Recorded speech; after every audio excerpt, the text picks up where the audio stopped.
ये कहानी एक सैनिक की है जो वियतनाम में युद्ध के लिए गया था। युद्ध समाप्त होने के बाद जब उसके घर लौटने की बारी आई तो उसने अपने माता पिता को सैन फ्रांसिस्को से फ़ोन किया।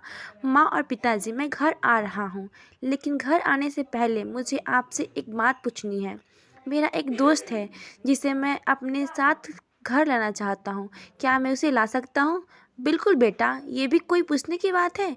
हमें तुम्हारे दोस्त से मिलकर बहुत खुशी होगी, माता पिता ने जवाब दिया। लेकिन पहले एक बात आप लोग जान ले, सैनिक बोलता गया।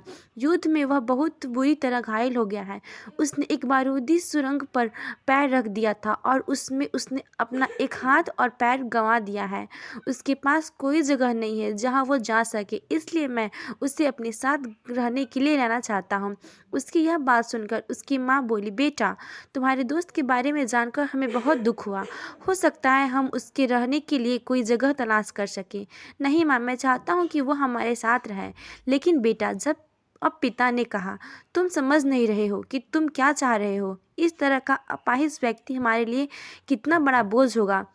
हमारी अपनी ज़िंदगी है जीने के लिए और हम नहीं चाहते कि इस तरह की कोई भी परिस्थितियाँ हमारी ज़िंदगी में दखल दें। मेरे हिसाब से तुम्हें अकेले घर आना चाहिए और अपने दोस्त को वहीं छोड़ देना चाहिए। वह अपनी ज़िंदगी जीने के लिए कोई ना कोई रास्ता निकाल ही लेगा।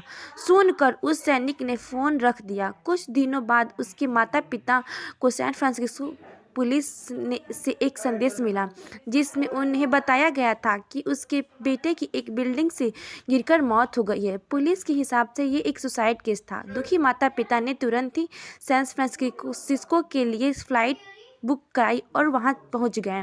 वहां उन्हें शहर के मुर्दाघर ले जाया गया ताकि वे अपने बेटे की पहचान कर सके। उन्होंने उसकी पहचान कर ली, किंतु ये देखकर उनकी कंपनी छूट गई कि उनके बेटे का बस एक हाथ और एक पैर था। दोस्तों, इस कहानी में जो माता पिता हैं वे हमें से बहुत से लोग की तरह हैं जो अपनी सुविधाओं को सबसे अधिक महत्व देते हैं।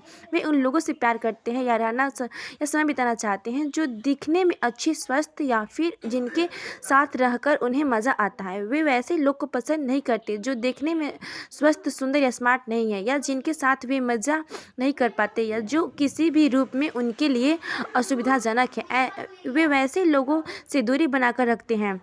लेकिन कभी कभी उनकी इसी व्यवहार के कारण उनके सामने ऐसी परिस्थितियाँ उत्पन्न हो जाती है जो उन्हें पछताना पड़ता है। आइए लोगों को वे वैसे जैसे हैं अपनाते हैं। पर फ्रेंड्स, आपको ये फौजी की कहानी कैसी लगी?